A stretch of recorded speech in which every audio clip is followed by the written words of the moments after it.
Adapun kiat yang pertama di dalam konsistensi atau sikap yang harus kita tempuh, di antaranya pengendalian hawa nafsu.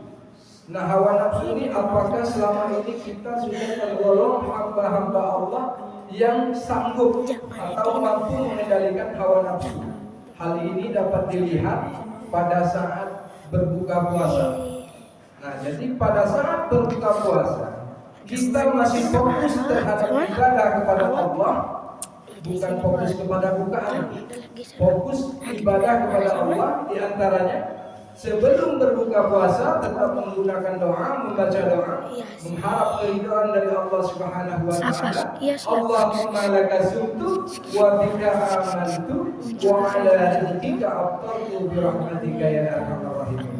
Setelah membaca doa kita pecahkan puasa. Pecahkan puasa kita baik dengan seteguk air ataupun dengan sedikit semangka. Tak usah dihabisi, sedikit aja dulu untuk memecahkan puasa. Setelah itu baru kita berdoa. Berdoa atas segala hajat yang kita miliki. Yang sedang sakit berdoa minta kesembuhan kepada Allah. Yang sedang terlilit hutang minta lunaskan kepada Allah. Yang telah diliputi dengan kesedihan memohon kepada Allah agar dihilangkan rasa kesedihannya. Karena saat-saat itu momen yang sangat mustajab, yang jarang dimanfaatkan orang. Kadang begitu berbuka puasa semua dihantam, kolak pisang, kolak durian, bolu, apalagi soles, lemper dan lain sebagainya. Sampai pada akhirnya kekenyangan. Setelah kekenyangan, begitu mau sholat maghrib tidak khusyuk, menunggu sebentar, menghilangkan kekenyangan. Pas baru mau sholat, lalu keburu masuk isya.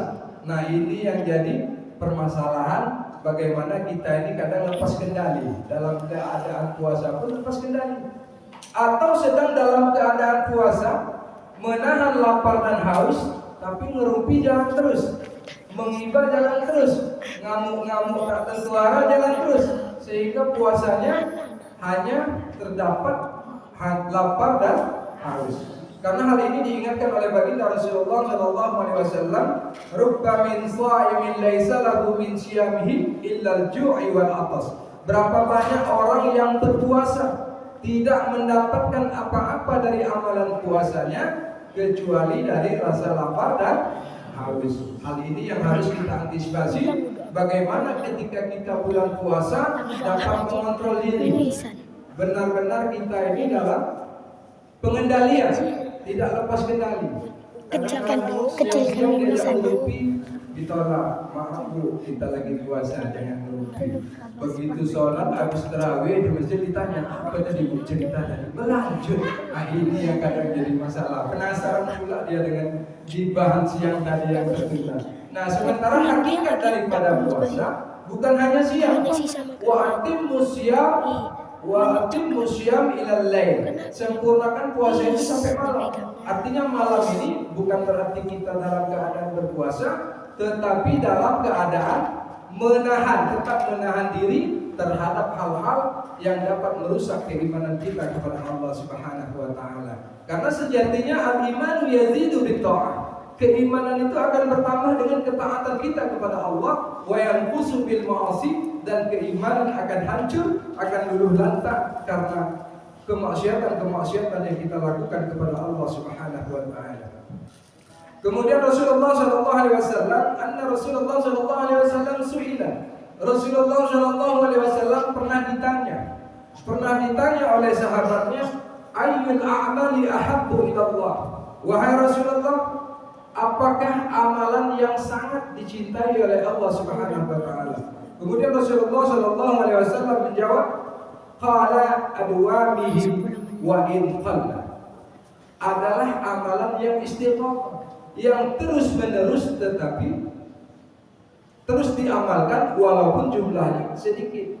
Jangan hari ini kita berzikir atau sholat tahajudnya sampai berpuluh-puluh rakaat, malam besoknya tidak tahajud sama sekali.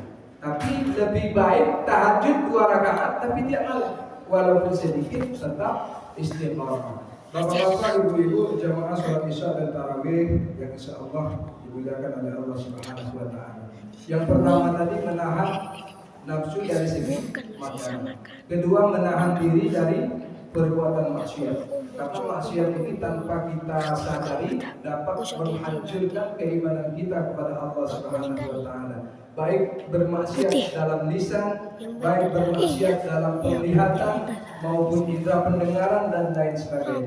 Oleh karena itu kita tetap fokus bagaimana setiap aktivitas kita, setiap rutinitas kita, atau bahkan setiap nafas kita berhembus, setiap jantung kita berdetak dinilai ibadah di sisi Allah Subhanahu wa taala. Karena kita ini kadang-kadang dalam masjid pun lupa ibadah.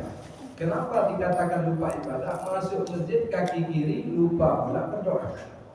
Masuk WC kaki kanan. Nah, insya Allah kita hal-hal yang sepele seperti ini kadang-kadang kita lalaikan.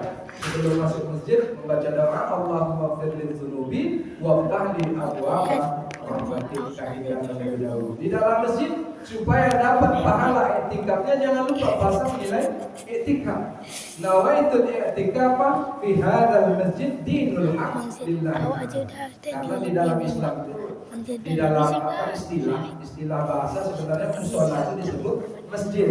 Tapi kalau masjid yang ada jumatannya disebut masjid jami. Tapi sampai di Indonesia ini banyak.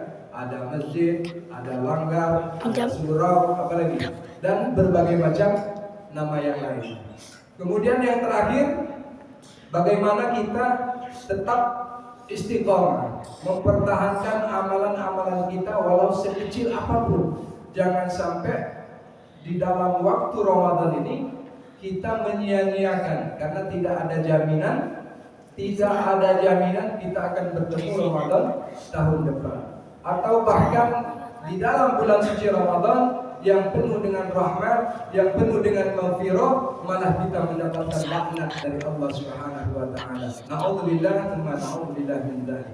Sebagai penutup ada sebuah al-qisah di yaumil qiyamah. Ada seorang yang dicambuk oleh malaikat Zabaniyah dengan begitu dahsyat. Jadi cambukannya ini bukan main-main, cambukannya siksaannya sangat luar biasa. Sehingga pada saat Rasulullah SAW melihat, Rasulullah langsung mendekati orang tersebut, langsung ditarik jubah Rasulullah SAW. Wahai Rasulullah, syafi'ni ya Rasulullah, syafi'ni kata orang tadi. Wahai Rasulullah, berikanlah syafaatmu kepadaku, berikanlah pertolonganmu kepadaku. Sesungguhnya aku telah disiksa oleh malaikat Zabaniyah ini dengan sangat sadis. Melihat orang tersebut, Rasulullah SAW, makhluk yang sangat besar kasih sayangnya, langsung mengangkat tangan kepada Allah Subhanahu wa taala dan ingin berdoa. Sebelum Rasulullah SAW berdoa, malaikat yang mencambuk orang tadi berkata, "Ya Rasulullah, inna khasmuhu Ramadan." Sesungguhnya musuh orang tersebut adalah bulan suci Ramadan. Mendengar perkataan malaikat tersebut, Rasulullah langsung menurunkan tangannya dan bersabda, "Inni bari'um mimman khasmuhu Ramadan." Sesungguhnya aku tidak dapat memberikan syafaat atas mereka yang menjadi musuh Ramadan. Sesungguhnya aku tidak dapat memberikan pertolongan bagi mereka yang menjadi musuh Ramadan. Hikmah yang dapat kita petik, marilah kita manfaatkan sisa-sisa Ramadan yang kurang lebih tinggal 20 malam lagi. Kita optimalkan, kita maksimalkan. Mudah-mudahan kita semua tergolong hamba Allah yang istiqamah dalam menjalankan perintahnya dan menjauhi segala larangannya.